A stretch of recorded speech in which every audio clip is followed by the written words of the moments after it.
There's no finite crime that deserves infinite punishment. That's not justice, it's cosmic cruelty. A God who sentences souls to eternal torment for a lifetime of doubt or disagreement isn't loving. He's vindictive. And we are ready to hear your defense of a God who thinks torture is for forever. So call in and make eternal punishment sound fair to us, because the show is starting right now.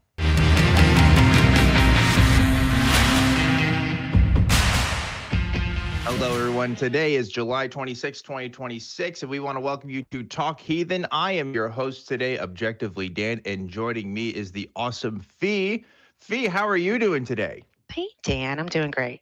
Doing great. How about you? Awesome. I'm doing great. I'm doing spectacular. I ran tremendously late today for the show. I made everybody panic probably and freak out, and that's awesome. That's a really good feeling to have. So, you know what? But we're here now, and we're making it happen.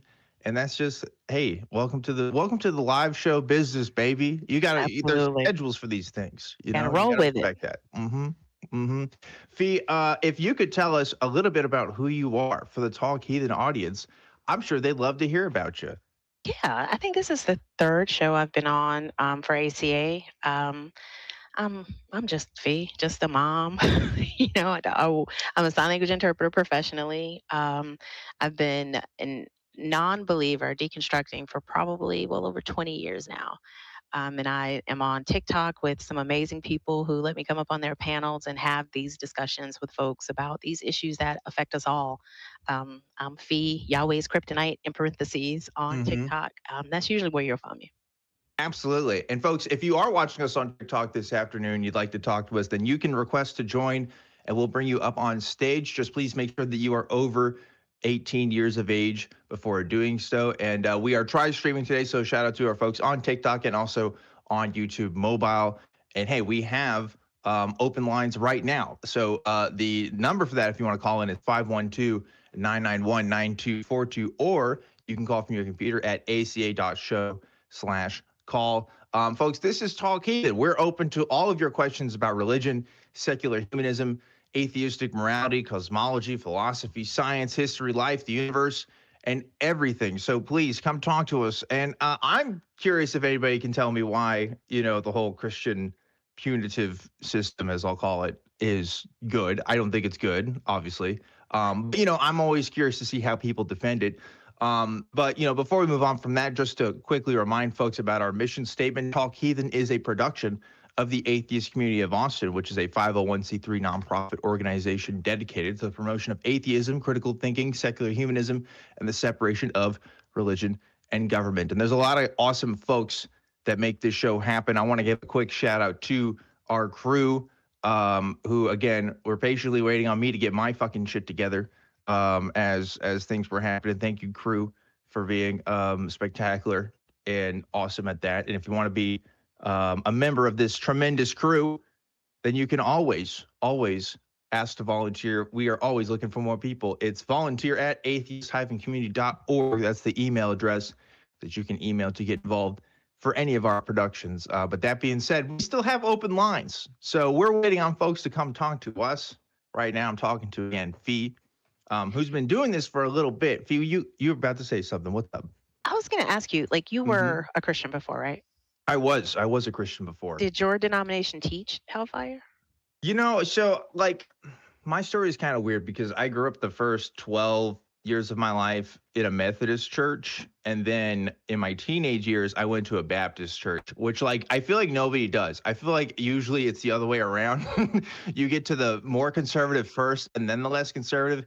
But it was purely because my Boy Scout troop at the time was at this Baptist church. And I started going to this Baptist church because of it. But anyway, yeah, so the Methodist church, that wasn't as much of a thing. Some Methodists definitely do kind of think that. It just kind of depends. But the Baptists definitely like, yeah, that is what it is, you know. So my interpretation ranged from it's like a separation from God and you're not really like doing anything. You're just kind of separated. And the other one's like, oh no, you're getting barbecued. Yeah, you're getting barbecued for that, right? How about yourself?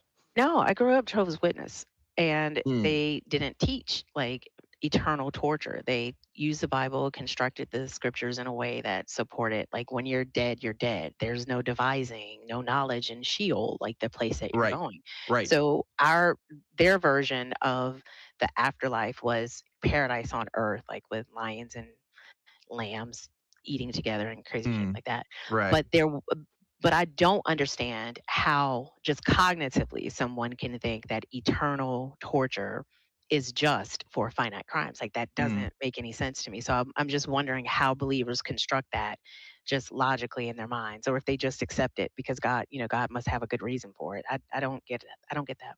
Yeah, so I always prefer the sort of Sheol, I guess, interpretation of it because I don't know, it seems more humane, I guess. This idea of it's just kind of a separation. You're not really going anywhere, I mean, that's not great either, but at least it's not like active torture. Because you're right. Because What like what? what are you doing though? Yeah, I don't know. You're just kind of hanging out. You're talking about old episodes of Friends that you watched when you were alive, I guess, or something. I don't know. Yeah, it just seems kind of boring too, right? Anything kind of eternal is going to be kind of boring, I guess, in Yeah, that description. But I guess it's better than being tortured, I I guess. guess. I mean, I just don't know. What's the purpose of expending energy to keep people alive just to make them feel pain? Like, it Yeah, can't be to teach a lesson. Like, they're already in right. hell. You can't, like, get out. Mm. There's no get out of hell free card. So what's the purpose of it? I've never understood that. Yeah, there is like the idea of like our justice system being a punitive system versus being a system of like corrective behavior. That the corrective part's a bit more modern, right? Like I when they had prison sentences back in the day, I don't think it was.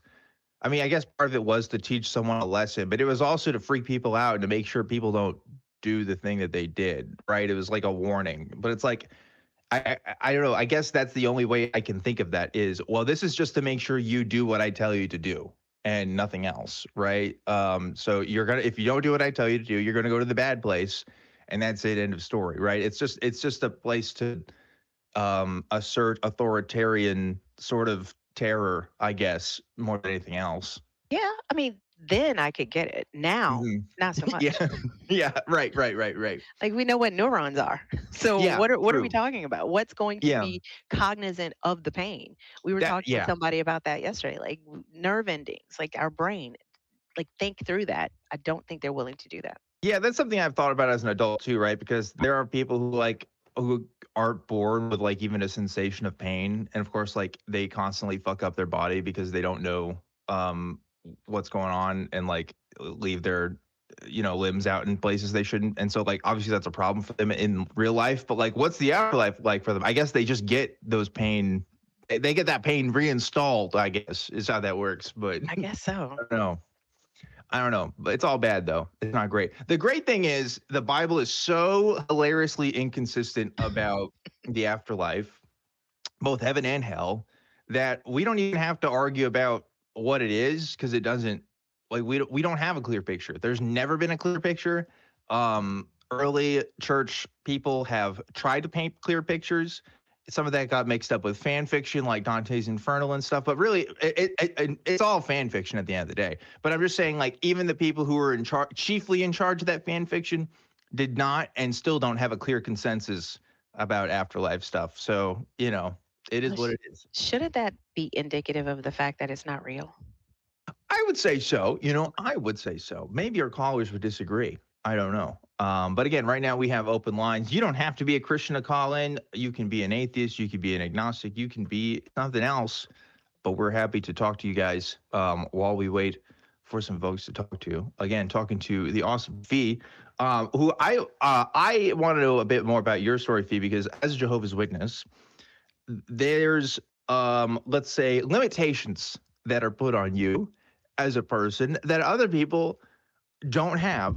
And I imagine that has an effect on somebody, right? I imagine those effects are also not great. Can you tell me more about the difference between being a Jehovah's Witness versus being a more mainstream Christian like myself? Because I'm sure they are numerous. it was different. I'm learning the major differences now, right? Like, Mm, because as a Jehovah's Witness, you don't engage with people that don't believe like you, like, unless right. you're knocking on their doors telling them to become a Jehovah's Witness. Mm, So in the conversations on TikTok, I'm seeing the through lines, like, because indoctrination works the same way for the most part. Like, you tell people something is true before they have the critical thought processes to really kind of filter through it and compare it against reality. You don't know that as a child. Like, you mm, believe what adults tell you is true.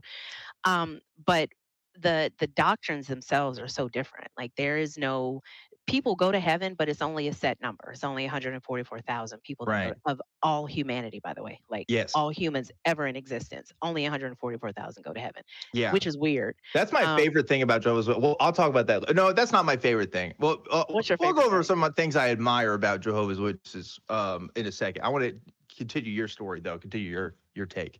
Yeah, like I think just one of the biggest things that I've seen is that this religions seem to be like Legos. Like, Mm, the how you put them together ultimately is what forms your belief system. So, like I was saying earlier, with the concept of what happens after death, Jehovah's Witnesses have constructed the scriptures in a way that validates their position. They've created a way to show that their doctrine is true, but that's what all the other denominations are doing as well. mm, So I think the idea of the Trinity is not something that Jehovah's Witnesses accept, and they point to the scriptures where Jesus says, that the Father knows things that he doesn't know, that mm. the Father is greater than him. And I think what these conversations have shown me is that it's customizable. It's like a buffet. Like, you just Mm. put on your plate while you're making your religion dinner, Yeah. of what you want it to be. But they have some very different belief systems. Yeah. I was telling the thinker and the crew that, with prayer, for example, if you are a woman and you pray in the presence of a male, no matter the age, you have to cover your head. Mm.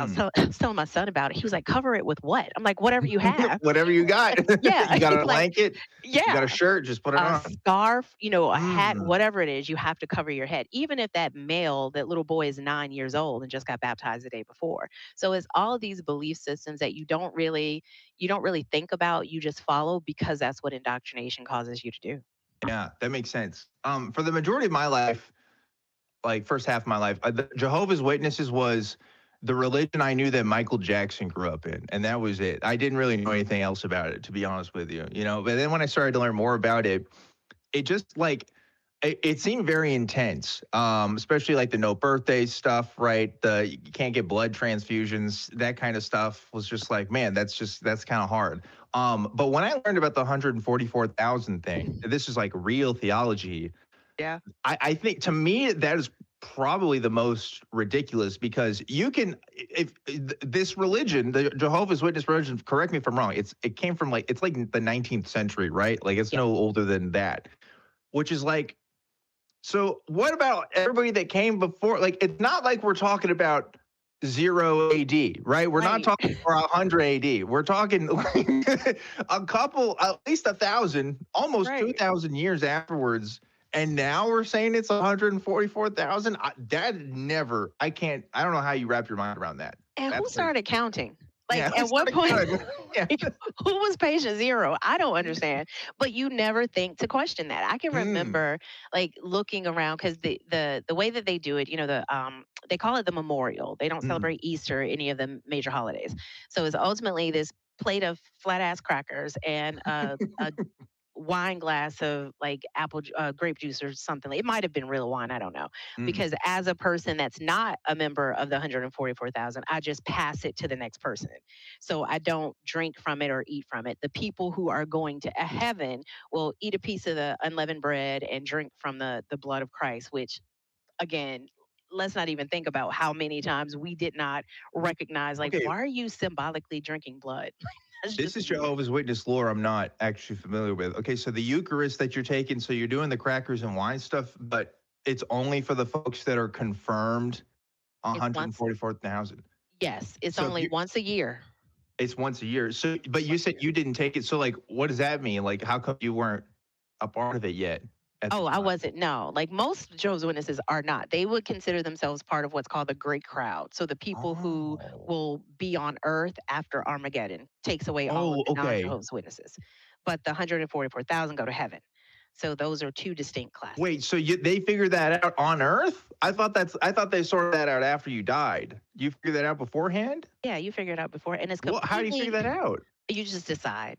You just Like, decide? yeah, you just You're like, decide. I'm going? Like Yeah, that's it? yeah. Mhm. Really? You just decide. The individual themselves decide. Oh, I feel as though I am part of the anointed, and that's what they call Oh, that group. okay. So Yeah, it's not like a leader of your church says, "Okay, you're going, you're not." Like you just get to say, "Okay."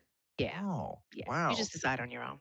I did not know that. That's interesting. So you could so I guess like if your parents are going and you're like, I'm chilling on Earth actually, that can actually be a big deal because you're gonna get split up You're gonna at get the end split up. there. Yep. Wow. Yeah. Wow. Okay. It's Man, weird. okay. It's That's weird. that's really intense though, because man, that could be a whole thing of drama. I'm sure it's a thing of drama for people every day. Oh, absolutely. I remember one year we were at the memorial, and there was this. They in the organization they call each other sister and brother, kind of like regular churches. And Mm. there was a lady who, I guess my mom's age at the time. She had kids my age, and every year, in previous memorials, she would just pass them, they call them passing the emblems. Um, but this particular year, she partook of them. And so everybody's looking like clutching pearls. And then after everybody's pearls were clutched, I guess she changed her mind and like started crying and ran out of the Kingdom Hall. It was dramatic. Like it was just Whoa. weird. And then the next year, Whoa. everybody was watching to see if she did it again. It's just weird. Like you don't even think about how odd this is. Did she do it again? Do you remember? No, she didn't. No. She only did So it what one does year. that mean? Does it, I, she gets to go back? I don't know. I, who They knows? I need a have no idea. registry. They need Right? you need to be able to look up your name online. I See. mean, a confirmation email or something. Like, be sure I I get it need a right. two-factor. I need an Not a authenticator. 2FA. I need this. Log Yeah. into my heaven.org account. Got to figure out where Yeah. my flight is booked to at the end of this lifetime, brother. That's crazy. What do you But it's mean? wild now. Like I say this all the time, you cannot read the label from inside the jar. And being Mm. outside of that jar and reading that label, I'm like, what the fuck was I not thinking? Like my ex-husband and I, well, he was Jehovah's Witnesses too. And we'll sometimes sit in the garage, like shooting the shit, talking to our son about like things that we believed growing up. And our son is 22. He's like, are you serious? How would that work? We're like, we don't know. They just told us it was true. Like you just Man, went with it because that's what you do when wow. you're indoctrinated. Right. Right. Yeah, it's just that's why I feel like so many religions are it's rare you get to see the hard numbers. You know, the 144,000, that's an anomaly for most And the math belief was not systems. mathing. Because Mm. every single year we got this book at the end of the year that kind of talked about how many hours were spent knocking on doors, how many people were baptized, kind of just like uh, um, I guess, I don't know, an end of the year State of the Union or whatever they're doing. And Mm. the numbers, I remember one year I was like, let me go back and count how many like people in the anointed have partaken over the years. It was well over 144,000. Like I Mm. think when I Yeah. stopped counting, it was around when I stopped doing the math, it was around 300 and something thousand. I'm like, something's not right. But Wow. even then, it's like, nope, you got to have faith. Things you won't understand until after Armageddon. Like all of those thought terminating Well, cliches, I just said to myself, yeah, right. Because yeah, and then because see, even my brain is like, okay, well, maybe some of them sinned again and don't get to go. I don't know if that's how it works in Jehovah's Witnesses, if it's once saved, always saved, or not. But oh, it's okay, not. yeah. See, so there you go. Maybe some said that. See, again, we need that registry. We Yeah, we something. we need a list. I don't know, but the Book of Life needs to be public domain. We need to be able to read this shit. I don't know, Membership but card or something. yeah, I know. It would make things a lot easier, right? Like that's the thing where if I'm God, I feel like administratively that makes more sense to do because how many religions have fought over their right interpretations? But then it's like, okay, well, here's the list. This dude's going to heaven, so you should probably listen to this guy, Right. right? I feel like that would end a lot of fights, Be like, oh, he's right, actually, Right. It would, Um, but I think that would be too much. That would be too easy. right? Like Mm. we bring this point up in conversations all the time. Like sometimes we'll have two Christians on the panel at the same time, and they Mm. don't disagree. Like they don't even think God's name is the same. One may think God is three in one, the other was like two and a half in one. I don't know how they come up with any of it, but Mm. they don't realize that you guys cannot both be right. And Right. God doesn't clarify for anybody. And Yeah. why would that be if this is so important for us to know and know very clearly and correctly? So I don't. Well, yeah, they always, well, it's because you know God in your heart. That's Yeah. my favorite. I was talking about this with somebody last week because, there's a verse in, it's one of Paul's letters, but he's kind of like, oh, hey, well, actually, from the very beginning, you knew when you look at creation and stuff that, like God's in your heart. And people use this to talk about like, oh, like indigenous people and stuff like, oh, yeah, well, they knew about God. It's like, really? Did they? I don't know if that's true. Like, I Right. think. I don't know if that's how that plays out, but yeah, even if that was the case, like, okay, then what's the point of Jesus and all his stuff if we already knew? Like, clearly some people didn't. That's why he had to come and tell people. It just doesn't make sense. But what's the point of bringing down a guy to clarify some stuff if he's not going to keep clarifying some things? We still have some questions. So many questions. A lot of questions, and questions for callers, which we should be taking today. So please come call us. It doesn't have to be about eternal punishment. It can be about whatever you want to talk about that's Talk Heathen related, and we will talk to you. But again, right now we have open lines. We can take stuff from the computer, from TikTok or YouTube, mobile, any of these sources. Folks can come in and come talk to us. Right now we're talking about interesting ideas within the Jehovah's Witness faith. The other thing that I always thought about that I think is probably the most sad is I remember seeing some content creators from the former Jehovah's Witness sort of community share some of the marketing materials that they'd make for Jehovah's Witnesses, and specifically the ones about education, higher education, where they have, they make like some of these short films about sort of dramatic pieces that could happen within your family or in your community. And one of them was this idea of this kid wanting to go to college and his parents saying, no, we don't want you to go to college. That's not what we think is best for you, which is the saddest thing I think a parent can say. I don't know, what gotta be one of the saddest things, right? Like actively encouraging your kid not to pursue a higher education. I don't know. That's just, to me, that's unthinkable. But I mean, that's pretty common thought within the Jehovah's Witness community, right? Yeah, it's the expectation. It was definitely frowned upon. I think it's changing now. A lot is Hmm. changing now. Like you mentioned, blood transfusions, they can get Mm-hmm. them now. Like Yeah, they I heard can, about that. yeah, they changed. Started softening that like a Yeah. few years back.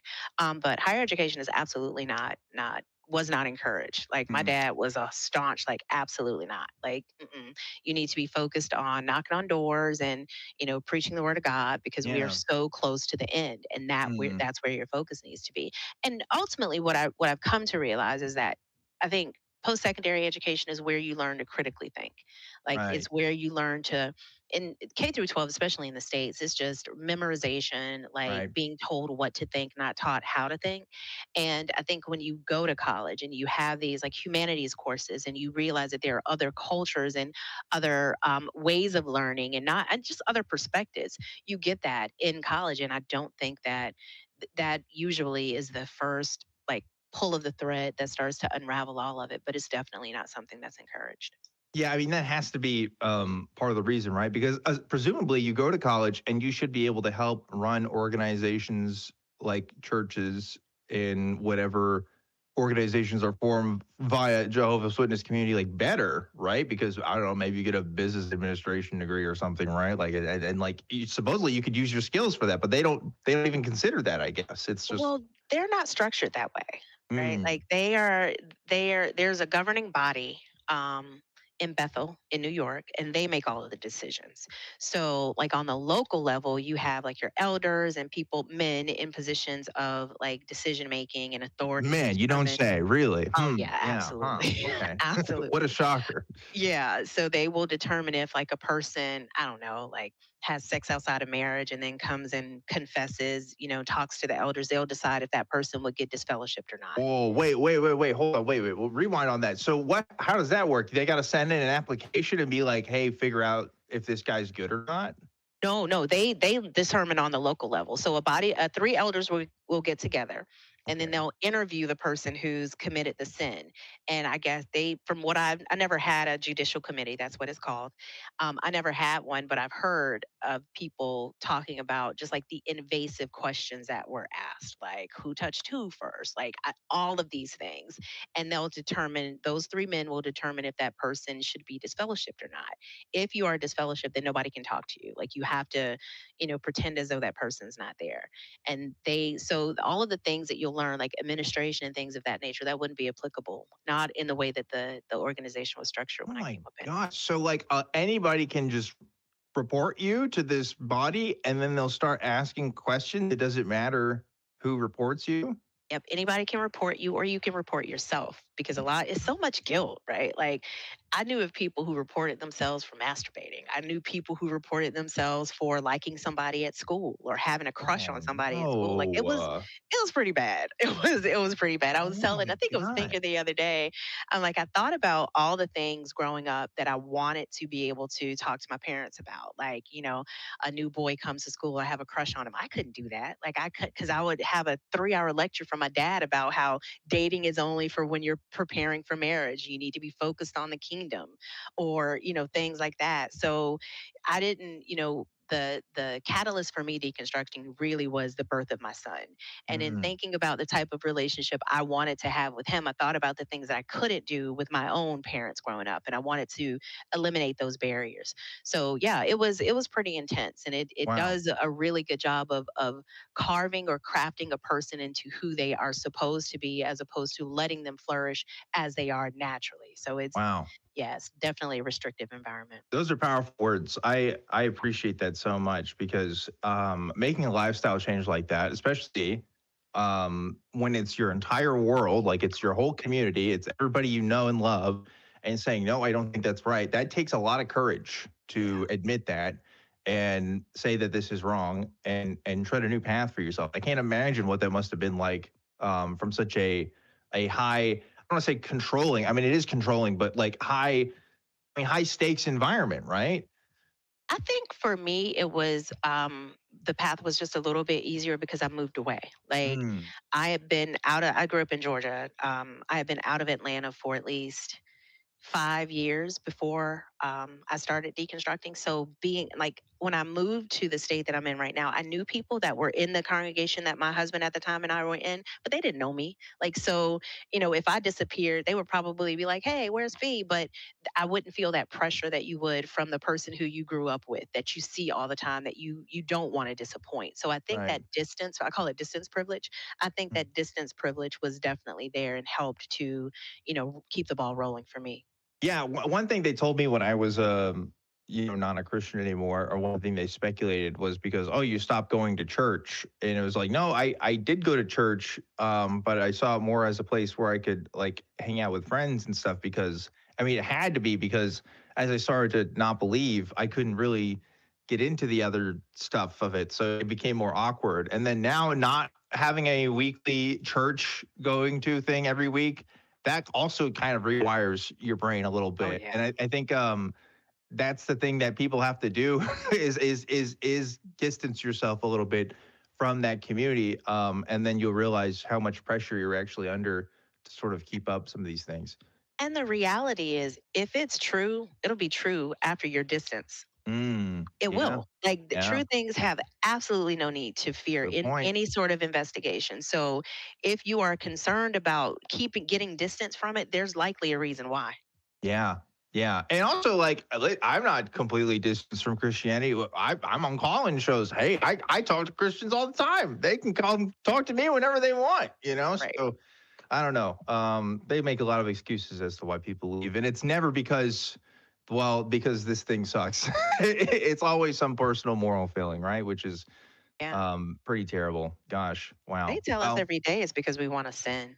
yeah, yeah, of course, of course. It's never because I don't know, the math doesn't math, or literally anything else. I mean, that's another thing too that I really gets me going, and I feel like I've been talking about this particular topic more recently. But like people will say, "Oh, you left because you were in a bad church, or you left because somebody hurt you in the church, and they say that as if that's not a good reason. Right. Like, yeah, of course you should leave. What do you mean? What do you mean? Like, Right.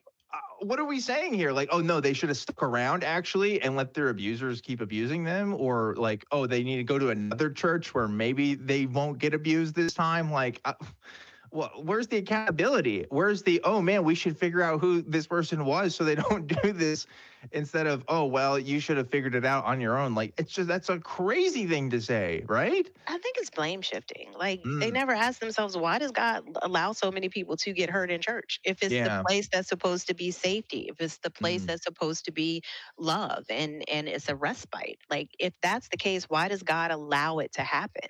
right. The church is the people. Right. Like this God is the people. This God is comprised of the people that worship it. So when you talk about church hurt, you're talking about your God. You don't necessarily want to call it that because you see this God in a way that cannot be anything but benevolent. It can't be anything that's harmful. But the reality is the people represent the God. So if the people are harming people, then by proxy the God is as well. They don't want to wrestle with that. Right.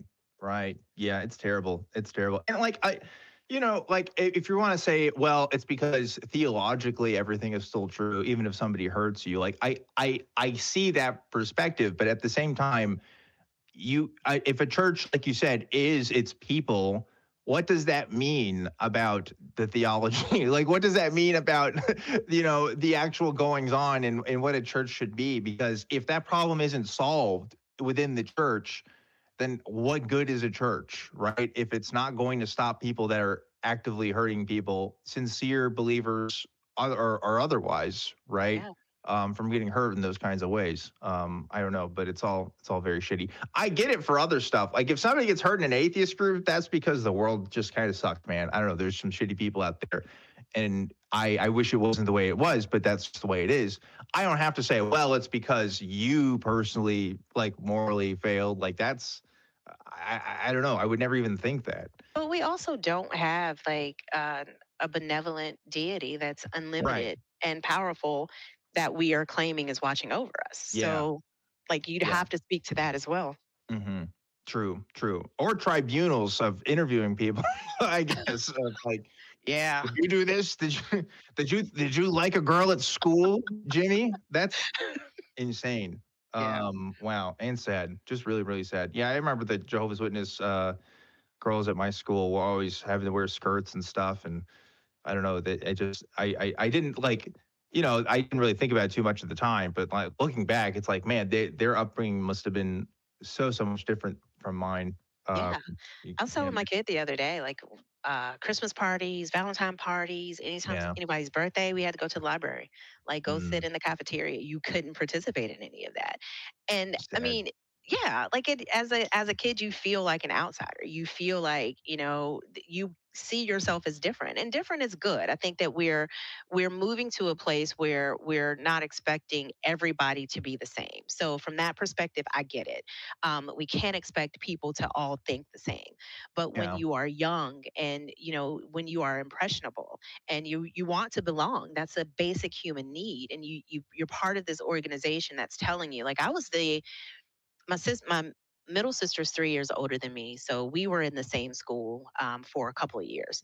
I think maybe 1 year in elementary and one in high school. But usually it wasn't a lot of people that believed like us, so it was the entire school and then maybe two or three J-dubs, they had to go mm. to the library when everybody else was doing like fun stuff. So it was an interesting upbringing for sure. Did you ever wish you could do all those things? Like, were you jealous of folks that could do this kind of stuff, or did it not bother you at the time? No, I was a kid. I definitely wanted to. Okay, yeah, that makes sense. I wanted to be able to. There were certain things that I wanted to do. I didn't. My sister wanted to do like cheerleading or majorette stuff like that. I didn't want to do that. Mm. But we couldn't even do those type of things. Like I You can do love. cheerleading. Oh, because No. of the dress, I guess. Well, we could. We don't. Jehovah's Witnesses didn't require dresses. We could wear pants. Oh, okay. Yeah, yeah. I don't, but there were some families that had like their own particular way of doing it. So Okay. they personally had a rule to only wear skirts. Inside the Gotcha. Kingdom Hall, you can only wear skirts, but outside, Okay, you couldn't do okay, that. okay. You just had to be modestly dressed. So why couldn't you do cheerleading then? Well, because bad association spoils useful habits. So you have to limit the socializing that you have around people that are worldly. So any extracurricular activities my family could not do. Oh, so My dad wouldn't allow it. you nothing. So no sports teams, no clubs, Nope. nothing. Nope. You just public school, I Just guess, public and then school. that's And it. then come back home. Wow. What about like? So I guess you can go to school because I had a school that required you to like be in like one club at least, or that kind of thing. Nothing like that. Nope. Wow. Mm. I That's think one year I got to be in chorus. Now, granted, I can't carry a tune in a bucket, but I got to be in chorus. But there were so many songs I couldn't sing that the chorus teacher was like, "Why are you here?" Like, that's a great oh wow. question. I don't know either. That okay. See, you hear that stuff, and it's like, okay, that makes me think being a Jehovah's Witness is kind of culty. Sorry, that's Oh, a cult culty as thing. I hell. mean, Oh yeah. I don't want to say it could because cult. It's that there's levels. Okay, so like I don't think it's the worst, but like it's up there. It's not down here. It's like it's rising. Where would you rank it as far as cult status? You Oh, think it's it's absolutely a totally, cult. absolutely, 100%? Yeah. It's absolutely a cult. I heard somebody Okay. say one day that a cult is a religion with no political influence. And I think that's true. Like to Hmm. me, that makes sense. I've been trying Yeah. to disprove that, but I haven't seen anything yet that has disproven it. But it's absolutely a cult. It may Yeah. be one that's more socially acceptable because you do have the basic tenets of what people think belongs to Christianity, like just being a kind person. You do have that admonition. You have the admonition to be peaceable, things of Hmm. that nature. But like all the other stuff, like all of the other beliefs, it's Yeah. it's definitely, and the seclusion as well. This It's almost like being right. secluded in society is almost a little bit, um, to me, more psychologically impactful than being Yeah, separated from society. the seclusion and the exclusion that comes with, saying "Hey, this person's like excommunicated, right? Like Yeah, that's also that's a red flag for me. I guess like absolutely. if like, you still get to go to like school and stuff. When I think of cults, I think of folks that are like completely removed from society. So like you're still in society somewhat, but it's like in the most like in the ways that you kind of legally have to. That's what it Right. seems like. Yeah. Yeah. Mm. I think that's it. Like because everything else was definitely like not mainstream in any way. Wow. Yeah. Yeah. That makes sense. Because yeah, again, you just don't know what you don't know. And when I was a kid, and before like the internet was like an everyday thing for all of us, it's like I didn't look stuff up about Jehovah's Witnesses. I just thought they were a special kind of Christianity. I thought it was like Christianity plus. You know what I mean? You got some Most extra. people don't even consider it to be Christian. Like we Yeah. have people on the live every time. Like when I'm talking to them, I'll say I grew up a Jehovah's Witness. Oh well, that's it. Like that's not a real Christian. That's the problem. That's why you don't believe. Yeah. I'm like, no, that's not why I don't believe. I'm like, I don't believe because I know mud people can't hear from a snake and eat magical fruit. That's Yeah. why I don't Yeah. believe. It has Yeah. nothing to do with whether or not Jehovah's Witnesses are Christian. I never understood that, and growing up around Baptists, they definitely thought that way. I guess because I kind of grew up in the Methodist church first, there are definitely even some Baptists that probably thought like my Methodism probably wasn't real Christianity, but it didn't make any sense to What me. is It's real like you're still Christianity? believing, yeah, you still believe in God and Jesus and stuff, man. None of these denominations believe in anything that in common. I mean, well, not anything in common. They believe in some stuff in common, but they all have differences. So, like, where are we dividing the line? I don't know. My rule at this point in my life is anybody that says they're a Christian to me. I don't really care beyond that, right? So, like, you can believe in Jesus being a space alien, but if you say you're a Christian, I will consider you a Christian because the label it's kind of whatever. It doesn't really mean much to me. The moment a person reads what a no true Scotsman fallacy is, it should be the Mm. day that they stop calling other Yeah, people not a true Christian. But yeah. that's just not going to happen. That's a good, Unfortunately, yeah. it's not going to happen. Yeah, that's a good point. But like, I don't know, Baptists in particular are really bad about this, but it's like a lot of Christians take pride in being the one true, faith or Yes. denomination and stuff. And I think that's why they dunk on Jehovah's Witnesses in particular, just because they tend to have a a lot more extra stuff going on than some other denominations. Let's put it that way, right? Well, So that's it's what like, makes them true, though, right? mm, That's what makes them mm, the one true religion. Like they think that ah, like there's no Christmas because Jesus' birthday is not on December 25th and it has pagan roots. Well, that's yeah, true. Like yeah, it does which is have true. Yeah, yeah, that is true. So they every consider you do get some everybody wins else, every once in a while. Like, yeah, okay, yeah, that's yeah. right. Right. But eating flat ass crackers and drinking wine is not going to get you to heaven, pumpkin. Right. Like that's not true. Just because Yeah. you know the source of Christianity, or I'm sorry, the origins of Christmas does not mean that every other teaching that you have is accurate. Yeah, that's another thing too. So part of my family, so my dad actually is a former Catholic, and so I have on my dad's side of the family, we're all Catholic. So I have a mix of Protestants and Catholics in my family. So it was another thing growing up when people are saying, "Oh yeah, Catholics aren't real Christians or whatever." And it's like, hey, they're going to freaking mass every week. They're my cousins went to a Catholic school and like they are actively more religious than a lot of people I knew. So I couldn't say that they weren't Christians, they did stuff a bit differently, but yeah, it's just very, I don't know, very silly to hear that kind of stuff. I like how as a non-Christian now, I get to be the most inclusive about who is a Christian and who isn't a Christian versus when I actually was a Christian, which is pretty funny in retrospect, but But nobody you can know, tell you who is excluded. I'm sorry, who is mm, included beyond the way that the individual believer that you're talking to walks out yeah. Christianity. In that conversation, that's the only definition of Christianity that we have, and it changes Mm, person to person, yeah. which should again clue them in. Like all of y'all can't be right. You just can't. Right, right. Yeah, until we get that booking list set up, right? We Right. need that. We need that confirmation email, like you Yep. said. I need that personally. Yep. I got too much stuff going on. I gotta figure that out. Looks like we got a call coming in just a second that we'll take in a bit here. In the actually, oh, I think they're in the. I think they're ready in a second. We'll see. We still have some open lines. We're going to talk to folks as soon as they come in. Again, doesn't have to be about Jehovah's Witnesses. Doesn't have to be about God's eternal punishment. Those are kind of the things we're talking about right now. I think we will. Okay, not ready yet, but we'll talk to them in just a second. And of course, anybody else that wants to call in, because again, this is a call-in show ostensibly. I mean, we do like talking to other people, but I'm having a great time talking to you Fee, and learning about your backstory and your history with the Jehovah's Witness sort of community.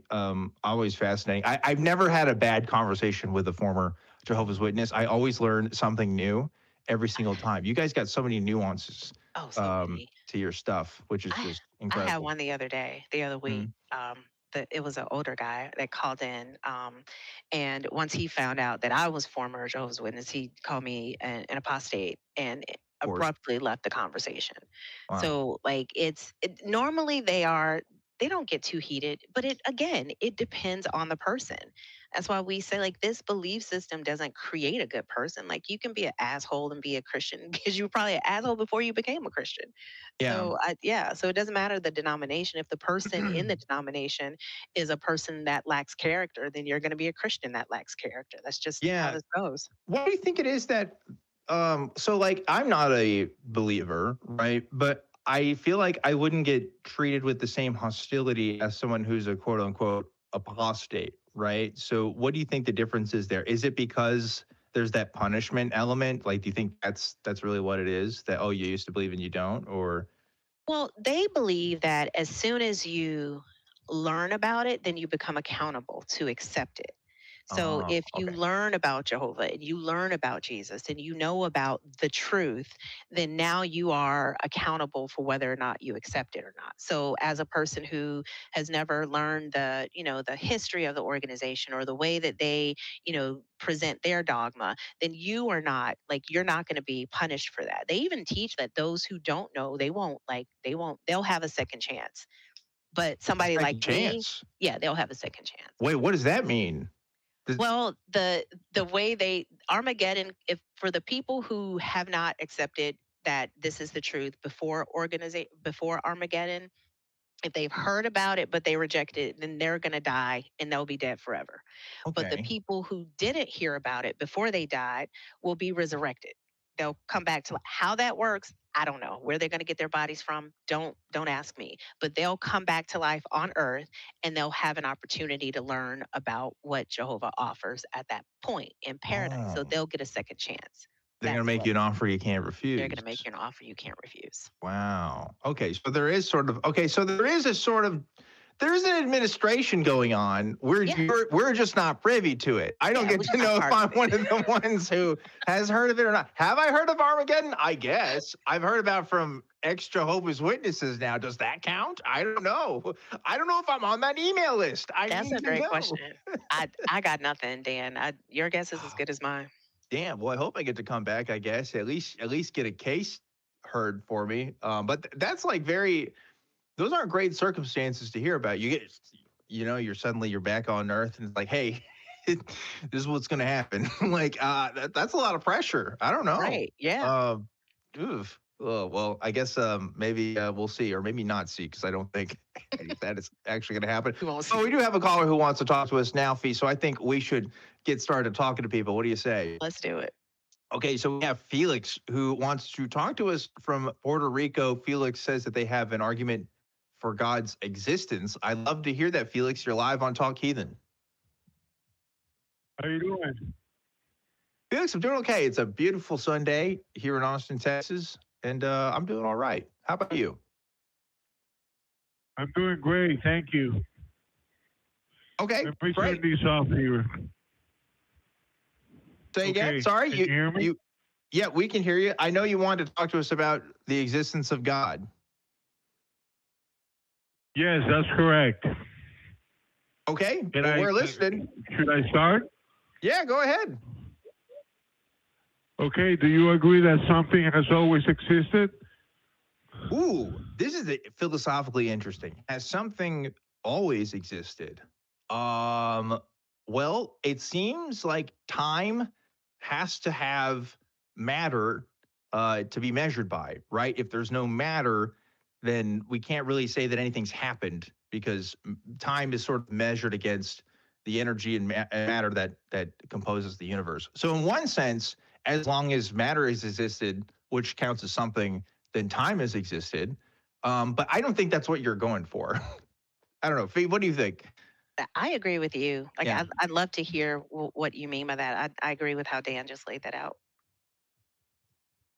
So you agree that if you exist, something has always existed because the option is not optional?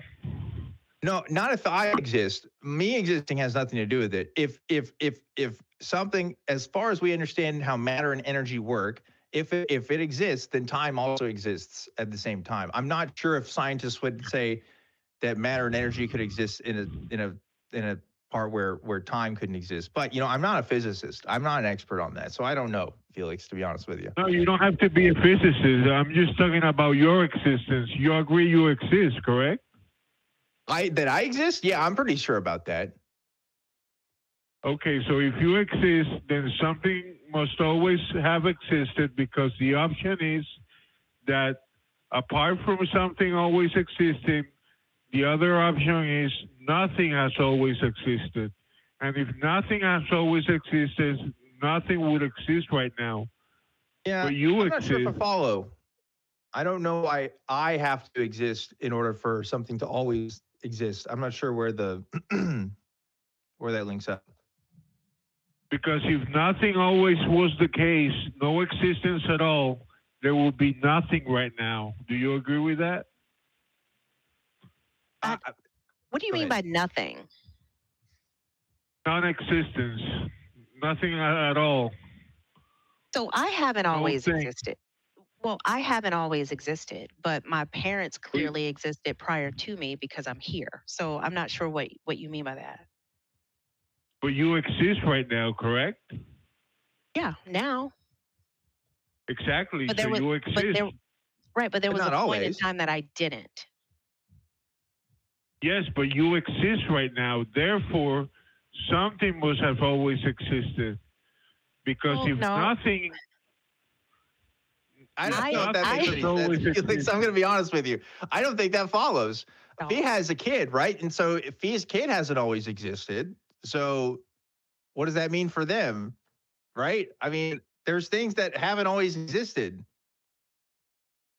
No, but I'm saying nothing at all. Claiming that nothing. If nothing was ever in the past or in the present, always, never, nothing at all, non-existence at all in the past or in the present, nothing would exist right now. Do you agree with that? I don't know what you just said, Felix. I'm going to be honest with you. I think you need to write this out. Seriously, I'm not joking. Please, like, write this out ahead of time so that we can clearly get a logical through line here, because I don't know what you're saying right now. You don't know what always existent means? I know what always existing means, yeah. Or what always to be the case, something to always be the case means? I do. I just don't think your argument for that makes sense. I don't think it logically follows through. But if you exist, something must have given you existence before you existed. Nothing cannot produce anything.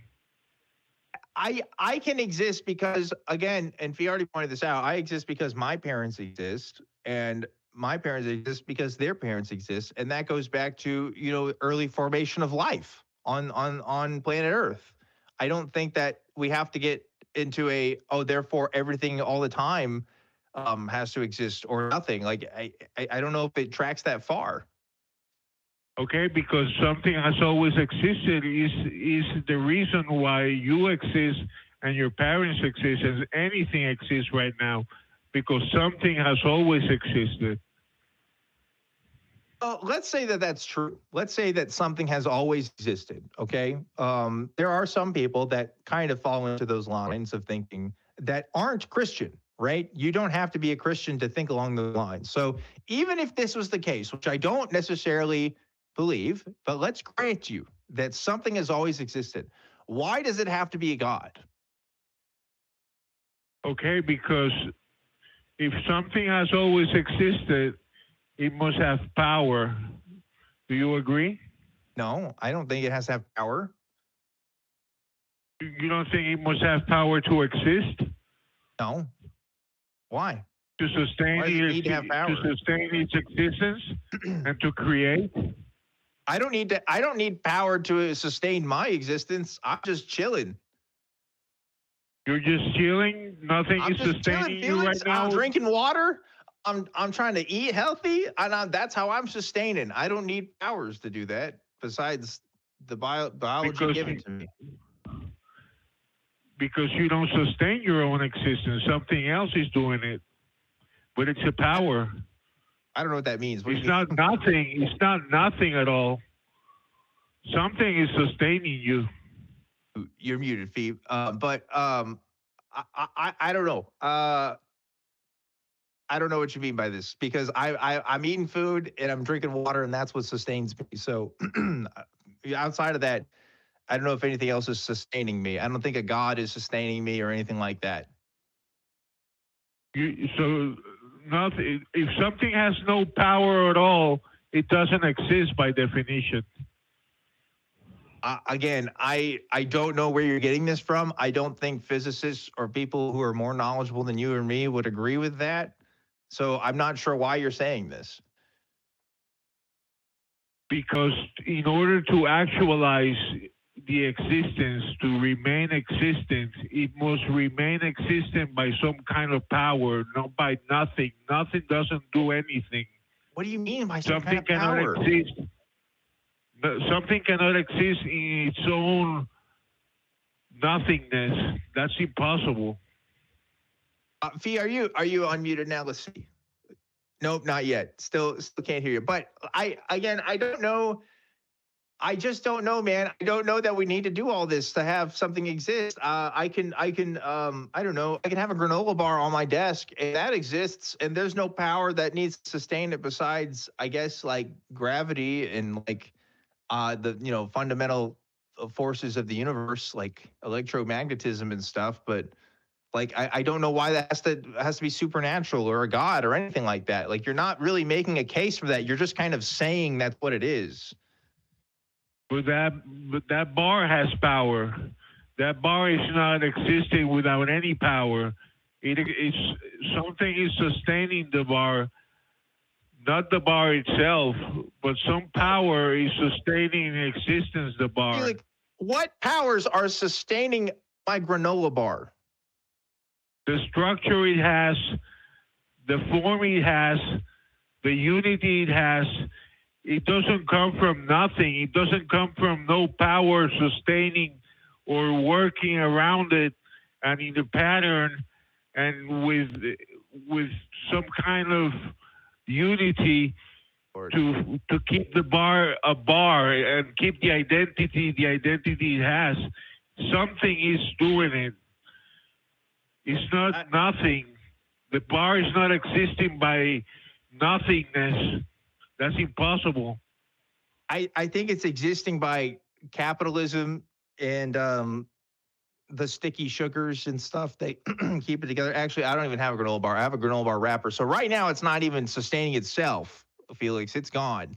The powers that be have made sure that this granola bar is not being sustained currently. But again, I think you have to be a bit more precise in the case that you're making here, because this idea that everything has to be sustained. I mean, I understand on like a physical level. Yeah, there's fundamental, what they call the fundamental forces of the universe, right? Which is gravity, the strong nuclear force, the weak nuclear force, in the electromagnetic force. I think it's the last one that I think I'm very wrong about that. It's been a minute, but you know, like so there's that. But you're not even saying that. You're saying it has to be like God or something. And I don't know why it has to be God. I don't get it, man. Did I say it was God? I say it has to have power. Yeah, I don't know what you mean by power. I'm assuming you mean by God. Power. By power, I mean the ability or capacity to achieve or determine or actualize something. That's power. And so that's why you think my granola bar has power, because it's self-actualizing. Oh, Fee, you're back. Thanks. Can you hear me? Yes. Yeah. What can his granola bar actualize? Well, the granola bar is not an elephant, correct? It is not an elephant, Felix. I'll agree with you on that. I think that's the first thing I'll agree on. Okay, so what sustained the granola bar with the same identity and doesn't become an elephant? Is it nothing or some kind of power? Felix, have you seen a granola bar become an elephant before? I don't know. I'm so confused. Of course not. That's why it must have a power. I think it just has to be its atomic structure, right? Like, it's just granola bars are atomically different from elephants, right? But atoms, they need something to sustain them into being, into existence. Yeah, the weak nuclear force. Like we've identified this in science. Okay, and what sustained the nuclear force? I don't know that it needs sustaining. It has always existed? Possibly, at least since there's been a universe, we seem to identify. I don't know that. That could be something more technical that somebody more knowledgeable can answer. I don't know. Okay, so you don't know. So you don't know. Yeah, I don't know. Okay, but you know you have not always existed.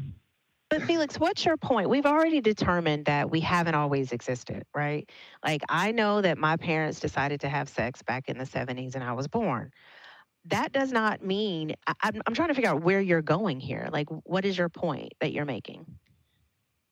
Because if you have not always existed, it means something has always existed, because the option of not always existing, always eternal, non-existent reality is incoherent.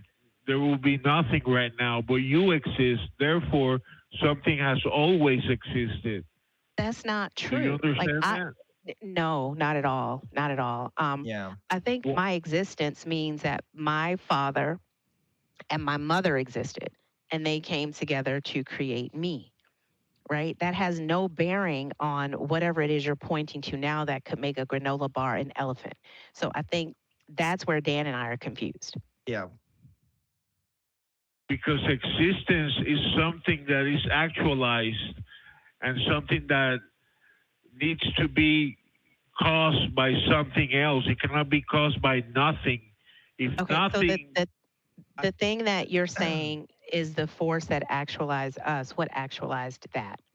Because it would have to exist, right, in order to do the thing that led to us. What actualized that? Okay, when I say something must always exist, it must be necessary and always existed necessarily. I don't know. I think that's a lot of words, and I don't think they correspond to reality. But then you have the only other option, which is nothingness. Why is that the only other option? Yeah, why is Felix? it?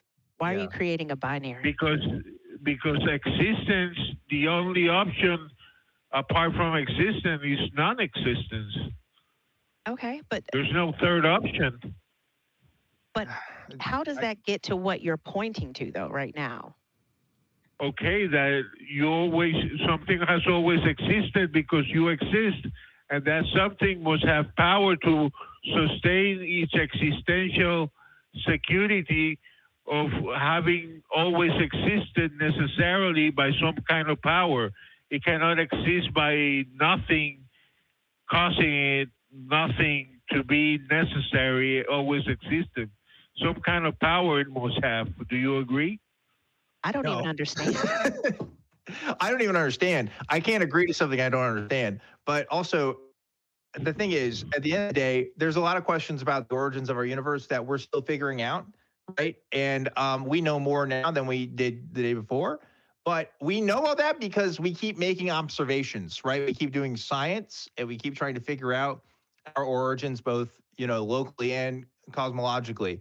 We're not going to figure it out by these philosophical what ifs, and if so's then things, right? We're going to figure it out by doing work and actually figuring, doing the hard work and figuring out, hey, where did this stuff come from, and running that math and doing stuff that's far above my pay grade. So I would suggest that you look into the work that people are actually doing to figure this stuff out, rather than just closing your mind to this and just saying, oh, well, this is how it is, and that's it, right? Because we're not going to make that case that, oh, this is how it is and nobody else should think beyond that. I think you can look, explore, and see where we came from. But this idea that we need to shut ourselves off to any other possibility other than the two that you've presented, I think is facile. I don't think it's worth pursuing.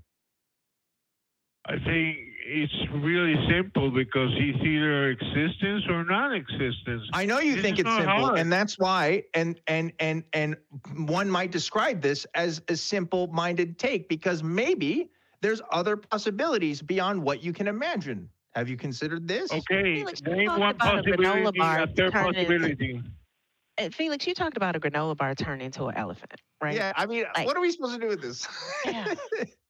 By the way, this granola bar is not here. Like I said, it has ceased manifesting or existing. Its powers are gone. So I like this conversation, I think is also kind of gone at this point, Felix. Again, I encourage you to look up people smarter than us who have answered these questions more eloquently, and are more studied on the topics of the universe and its conception and how we understand it. Because there are a lot of great answers you can find that are more than just this binary exists, doesn't exist, right? It can be a bit more complicated. But can you give me a third option? I can give you a third option. It's go look up other options. Go do some research, okay? There is no other option than existence and non-existence. There is not a kind of existence that really is not existence but is existence. That's nonsense. I think that's bad. I think he said existence in that sentence way more than was necessary. I got nothing. Yeah, I got nothing either, Felix. I'm sorry. I tried to help you, man, but you got to be able to listen. You got to be able to listen. You're either listening or you're not listening, right, Felix? There's no other two, right? You're either listening or you're not listening, right? Exactly. Okay, so you're not listening to us right now. I'm saying go find some other people that have answered this more thoroughly and more in depth than what we can cover here, and I'm sure you'll find some answers. I have. All right, letting you go today. Have a great Sunday. Goodbye. Good grief. Oh, my goodness gracious. That's, I've been talking to people for a couple of years now. Never have talked about the ability of a granola bar to self-actualize and sustain itself through its own powers. You think you heard it all. Or the fact that it's not an elephant. Or then Absolutely. it's not an elephant. How do we know? How do we know that granola bars aren't elephants? Fee, have we I figured do this not out? know. I don't think we can, Dan. Yeah, I don't think so. Science has yet to answer this. This is cutting edge stuff. NASA's looking into that, I hear. You know, they put the Mars stuff on pause till they figure out the difference between granola bars and elephants. We got our On the top men. second bullet point on CERN's agenda. I don't know. Yeah. Like, people just say shit. Like, and I get like the fact that the universe is so like it's vast. It's so much that we don't know. Like there's so many answers that we don't have, but to set and establish a binary Yeah. that is either this that I believe or it's nothing. Like that's just intellectually lazy in my opinion. Yeah, and I like these topics of origins of like something rather than nothing. They get very complicated very fast because people get very confused about the terminology and what that actually means. And there's a lot of scientific debate on even how we define some of this stuff. And so at one point it becomes beyond the scope of a single phone call on here. And I just have to say you have to look into it a bit more. I mean, I can give you my take on it, but you know what? Felix was genuinely not interested. He wasn't. I don't know. Like he would have asked us, but it seemed to be more just like, oh, well, if you can't give an exact answer that I'm looking for this binary, then your thing doesn't matter. So I don't know. You do what you can, right? But anyway, before I move on to my next call, I need to, well, actually, I'm not sure how much time I got left. I have to see what the crew tells me here. While they're telling me that, I need to announce the 2026 Bat Cruise. If you haven't heard of this, August 15th, it's coming up a few weeks now at 7 p.m. Tickets are on sale now. They are going fast. Half of our available tickets have already been sold. I got my ticket. I'm ready to go. There's going to be exciting events all weekend, including a special guest lecture that's happening on Friday night, a community outing and activity during the day on Saturday, followed by our annual members town hall if you're a member of the Atheist Community of Austin. And your favorite ACA shows are going to be filmed live from the Free Thought Library that Sunday. So some of our guests are going to be genetically modified skeptic, the antibot thinker, godless engineer, J. Mike, secular rarity, Kelly Laughlin, and of course myself. I will be there that weekend as well. So look forward to more announcements in the coming weeks. And if you want more details on some of those times, go to aca.show/backcruise from that.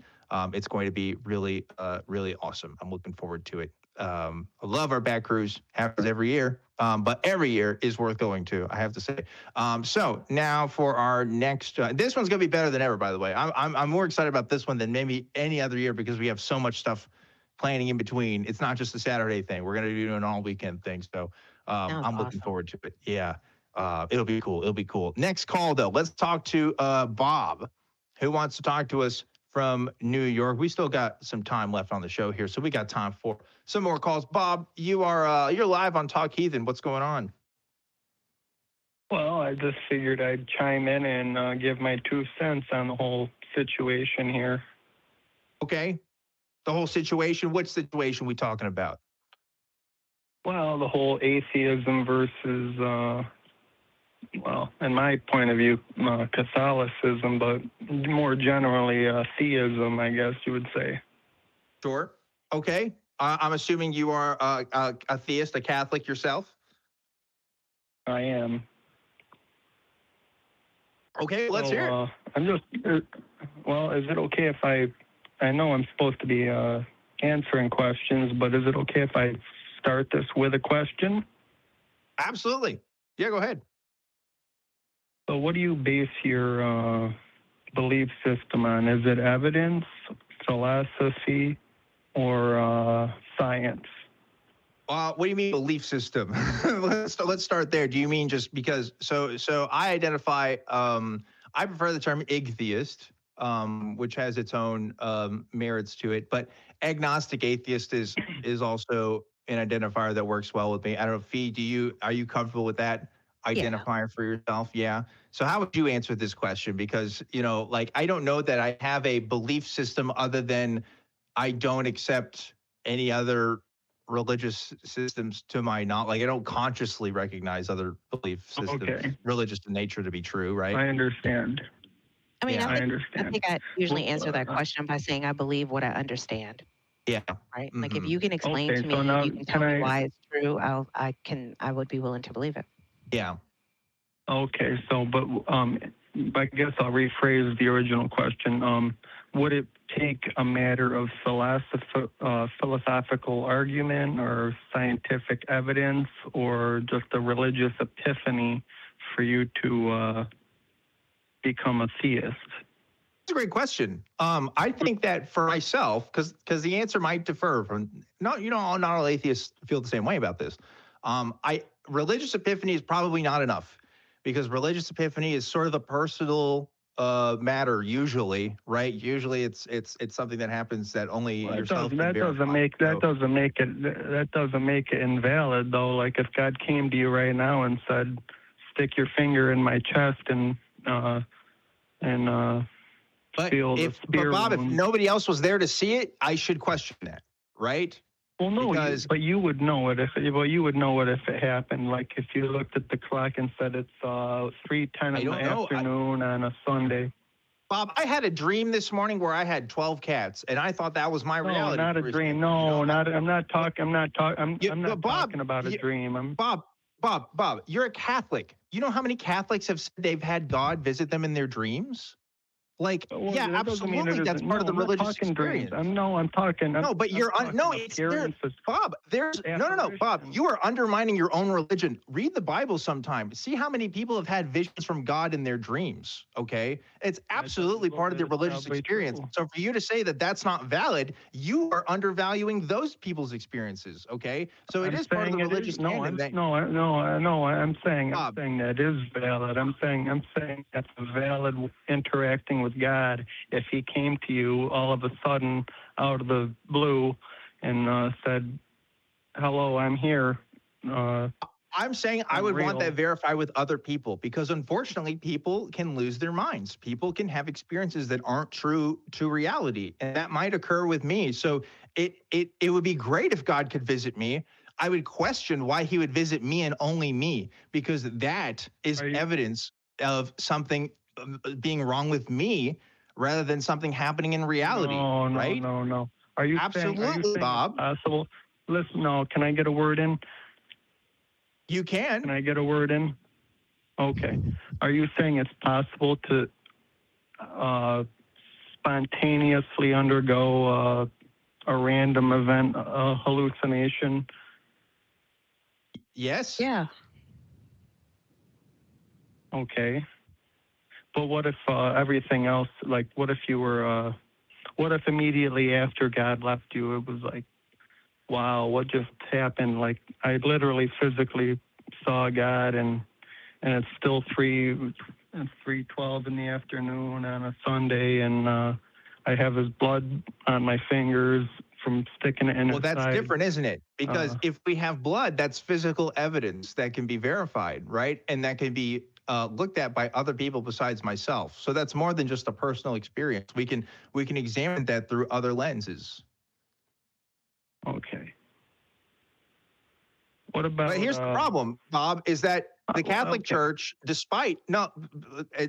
my turn here, because despite the Catholic Church have numerous, right, examples of, well, here's a physical embodiment of Christ here, and another embodiment here, and another thing from a saint here. None of this can be verified to be true, right? Despite saying they have all of this evidence to these things.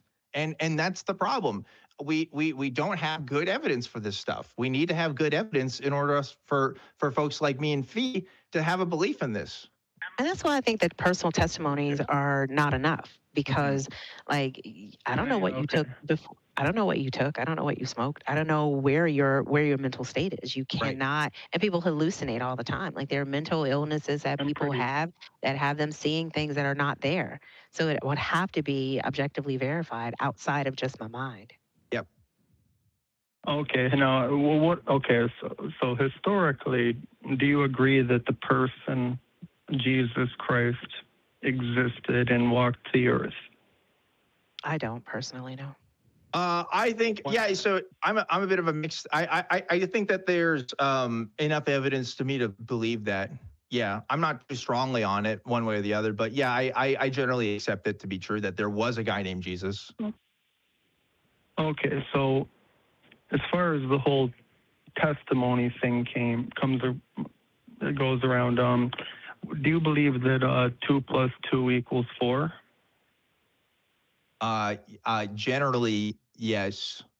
Base 10 math, yeah. Okay, no. Base 10 math. Well, Yes, that's exactly that's right.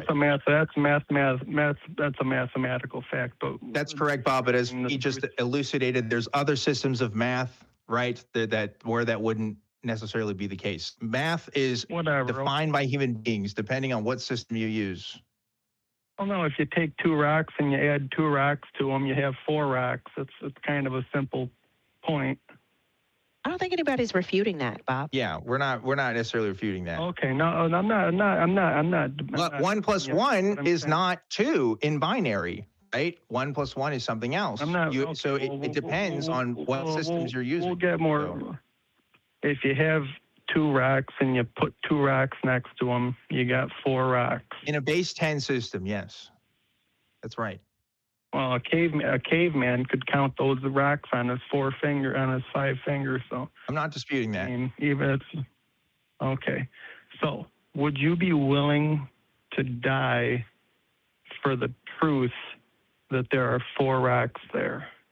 Yes, sir. Why would I die for rocks, Bob? Yeah, why would I die for the rocks, man? It's not about it's not about the rocks. It's about the truth. Why would the truth of 4 rocks cause somebody to have to die? Yeah, what is that? It's not about that. It's not. No, well, I'll tell you why. Because somebody came around and said, "I am God," and they told them they have to die for that, even though he showed them that he truly was. Have you ever looked up the history of Islam? Oh, that's a bunch of junk. That's a bunch Wait, no, crap. hold on, Bob. Wow. Do you know anything about the history of Islam? Do you know anything about the Prophet Muhammad? Well, first of all, there's no evidence that he ever existed. Okay, that's fucking bullshit, but okay, go ahead. Here's the thing, Bob. Not only did Prophet Muhammad exist, he had tons of people that died for him. Absolutely. Wait, honestly, between Christianity and Islam, it's pretty close as far as number of people dying for the beliefs, okay? So people die for things that aren't true. It happens. And Islam's one example. It doesn't have to be Islam. It could be other things as well.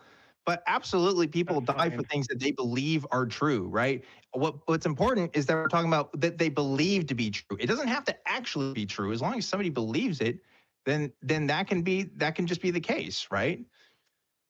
Okay, but I'm talking about well, I'll address the Islam thing first. The reason why those people died is because they went out and decided to conquer the surrounding neighborhoods in order to spread this delirium, and people reacted in self-defense. And what do you think the Crusades were? I'm just curious. Do you think the Crusades were just like? I'll tell you what they were. That was an act of self-defense because we had these hordes of okay. So Muslims. when the Christians do it, it's an act of self-defense, but when the Muslims do it, it's an act of delirium. Special pleading, No, listen. The Christians were there first. That was their homeland. First of all, it wasn't the Christians. It was the Jews. Okay, so it was not the Christians. The Catholics like to say that it's their land, but it's not. But we're getting off topic here. The point is, right? People die for lies all the time. All the time. I'm from Waco, Texas, Bob. You know what happened in Waco, Texas in the 90s? A guy named David Koresh was there. Listen. No, Bob, you listen to me. You listen to me, Bob. In the 90s, a man named David Koresh led dozens of families to their death and they believed he was the Son of God. None of that was true, obviously. We all agree he's not the Son of God, but people died for it anyway. People die for things that aren't true. So this idea that we have to give more credence to Jesus and his claims because people died for it is not necessary. Well, first of all, I'm a big Waco, Texas fan. I'm a big fan of Billy Joe Shaver and all that good old outlaw country music. So, okay. Point. Random. Anyway. Good for you. But yeah, I'm just saying, would you die for the veracity of 2 plus 2 being 4? If someone came up to you and said, "Listen, I need you to you got one answer. If 2 + 2 doesn't equal 4, I'm gonna blow your head off. I wouldn't. No, I'd say, yeah, it equals 5, man. Whatever. Let me go. Get me out of here. What do you mean? That's my point. That's my point. That's my point. That's my point exactly, is that people were willing to do the opposite of what you would do in the face of imminent danger because of what they believed in. And that's what lends I already addressed this, veracity. Bob. People have sincere beliefs about things that aren't true. Again, people who died with Koresh, yeah, some of them didn't believe it and they were scared and they wanted to leave. Some of them were absolutely 100% true believers. You want to know how I know that? Because there's people alive in Waco today that still say that David Koresh is coming back. They're absolutely 100% true blue believers, and they can die for things that aren't true. It doesn't matter the literal truth of it. What matters is if they believe that it's true. Well, then why? Their willingness to die for it, like to Dan's point, the people's willingness to die for a claim just speaks to how strongly they believe in that claim, not the truthfulness of it. Because when you think about the fact, if you're saying that people's willingness to die for a claim means that that claim is true, then every other religious claim that people have died for would be true by that measure. And you're just special pleading for the belief that you hold without applying that measurement to other beliefs as well. But would you, if someone came up to you right now and pointed a gun to your head and said 2 + 2 = 5? What is it with this question? I'm not dying for math. I mean, Bob, I'm not dying for math. Like complex or simple. No. But that has everything to do with the fact that I'm not crazy, Bob. Why? I don't know why you keep going back to this as though it's proving a point, What's this Columbine situation where somebody has a gun to your head and math questions? I don't understand. There's been people who have died for what they've seen back. I'm talking 2,000 years ago. I'm talking like normal people, everyday people, and they actually walk with Jesus. Let me ask you this, Jesus.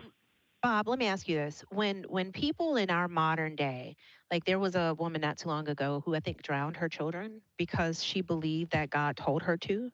Do you think God really did it? I'm not talking about psychopaths. I'm not talking about psychotic, mentally ill people. I'm talking about everyday people who could pick up a pen and write on a piece of paper. First of all, you can't evaluate the psychology of the people that follow Jesus. You have no insight into that. And I can't tell you that either. I can't tell you if they're normal people or not. We just don't know. We don't have any written accounts from the exact followers of Jesus, right?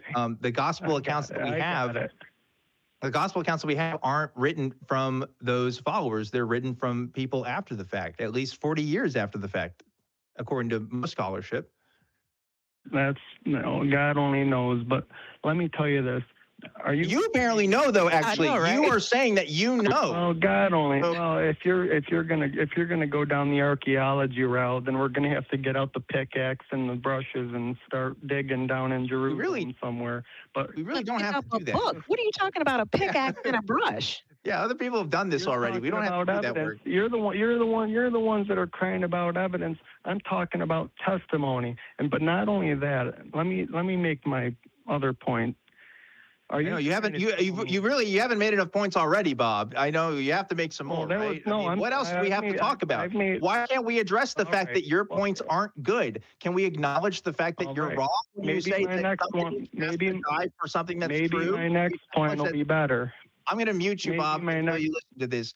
You have to say, let me get to my next point. Let me get to my next point, because your points are failing. They're not good. You need to pick an argument and stick to it. And if you can't defend it, you need to acknowledge that it's not a good argument. Otherwise, we're going to be going in circles all day for all this bullshit. Okay? I don't need to deal with this, right? Let's acknowledge that, hey, dying for something, you can die for something that's absolutely not true and still think it's true. Can we at least start with that? Can we agree that this point that you originally made is not as good as it once was? Can we say at least that much? Yes. Okay, great. Fantastic. Thank you for acknowledging that. Now, let's move on to something else. Okay. What other point would you like to talk about? I'm just wondering how a couple of hallucinating Jewish people could transformed the Roman Empire into the biggest. How did the people who followed the Prophet Muhammad transform the entire Iberian Peninsula? By the sword. They were threatened to death. Well, okay, so you don't think that the Christian people were under duress? Are you kidding me? You don't think the Jewish people were under oppression at the time? You don't think that they had their own stuff going on? That's my point. How did the people that were threatening them convert to Christianity over time? The people who were putting them under duress eventually convert to their belief system. You don't have to. First of all, you don't have to be under oppression to convert to a religion. Like there's people that do it. Like there's people in the '60s in California that did that stuff all the time. They were rich kids that had nothing better going on, and they decided that they wanted to follow some Hindu guy. Like that happens all the time. I'm talking about the government that was responsible for oppressing them. How did the government itself turn into a Christian organization? Oh, okay. Well, that's interesting. So basically it goes to Constantine, right? So like as Christianity grew and more influence, when Constantine finally made his conversion, that pretty much set it for Christianity. After 300 AD, it started to become the religion of a lot of different places, in part because of the Crusades, but, cultural spread and stuff happens. The Crusades happened way after that. I know. That's why I only said in part. That's a little bit because the Crusades are medieval in history. We're talking Constantine's 300 AD. How could it even be in part if that happened like 1,000 years later? Because Christianity keeps spreading. Like it wasn't completely the world religion, and it still wasn't by the medieval period. There were still all kinds of folks in Africa and others. I'm saying, why did Emperor Constantine and the Roman Empire itself become a Catholic organization? Well, supposedly because he had a religious epiphany, but also, who knows? It could have also been for political reasons. It could be for a lot of things. I don't know. I wasn't there, but he says it's because he saw a cross. Talking about convincing and you're people saying, I'm sorry, hello? Go ahead, hello? Fee. Yeah. Yeah. You're talking about I've convincing spoken people enough. who are very largely illiterate, right? The people who did not have access to information, who do not mostly have education. It's the common people. So when you start talking about this, you're completely missing that portion of it and pointing to it as though the fact that people adopted it or accepted it is because of its veracity. And that's just not true. You have to consider what was going on at that time. And to ignore that is to just be intellectually dishonest. So are you saying that the entire early Christian church and the subsequent Roman Catholic Empire are just a bunch of psychotic, hallucinogenic, mentally ill people that have no reason to believe? No, that's a terrible way to straw man our argument. Absolutely not. No. Well, then why? You guys don't move in with nuance very, very well, do you? I mean, seriously. I'm just wondering. I'm just curious. I'm sorry, Bob. Do you think the entirety of the Muslim people, all 1 billion people, are all religiously psychotic nut jobs? I mean, would you say that? Yes. That's a gross thing to say. I would never say that. It's either that. Okay, no, it's either that or they're being. No, it's no. Let me finish. Wait, you said yes. You think that they're all nut jobs? Talk about nuance. You want nuance. Here's the nuance. Okay. Now, it's either there's 3 different options. Either they're retarded or they're being. Wow. Can we not do that? I'm sorry. I'm sorry. Please. Okay. Can we not do that? Well, that is. Can you stop? Okay. Yeah. I'm so glad, Bob, that you fucking figured it out. Bob from New York suddenly figured out that all 1 billion fucking other people, all these Muslims, just are whatever you want to decide about. 3 points. That's really great, man. I know, and I'm closing this one out. Goodbye. Don't need to talk to you anymore. Ridiculous. I understand. Well, Ridiculous. I do understand. Like almost on a daily basis, we have people who worship this God that use terminology like that use slurs like that. Like that just shows how disconnected from just basic society and basic decency they are. It's so infuriating. I agree. It's stupid, and I hate it. And I this is somebody who's not interested in our perspective. This is somebody who wants to tell us that we're wrong and tell us that they're right, and they don't care what anybody else thinks, right? Because anytime that we're going to make a point, you already saw this in the conversation. It's like, oh, well, let's go to this next point then, because they could tell like none of it's working. So, I would love for Bob to actually talk to some Muslims and see what he can learn from that sort of culture and that religion. Because I bet he could learn a thing or two about from some really nice Muslims out there that could probably show him how to actually talk to people and actually learn from other people. But anyway, at this point, we have to wrap things up.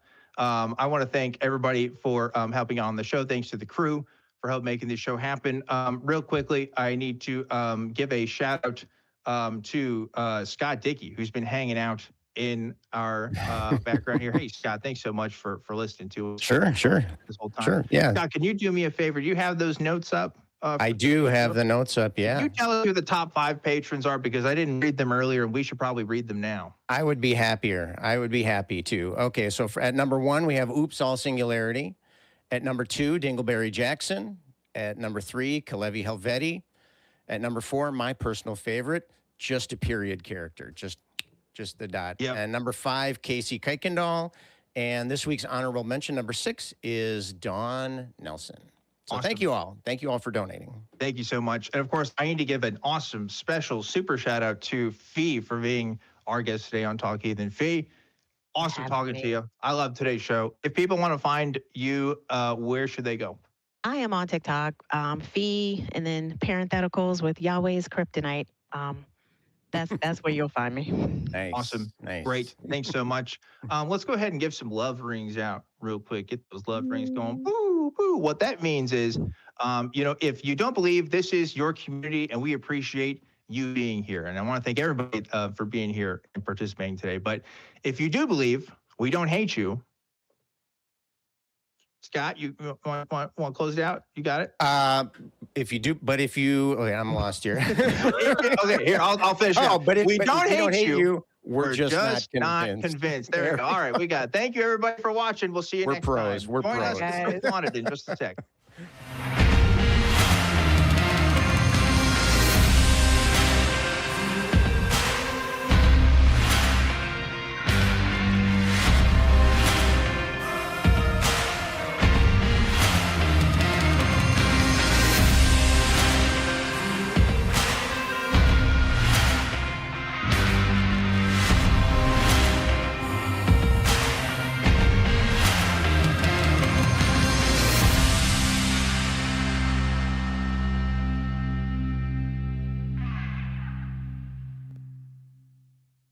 We want the truth. So watch Truth Wanted Live, Fridays at 7 p.m. Central. Visit tiny.cc/YTTW and call into the show at 512-991-9242 or connect online at tiny.cc/callTW.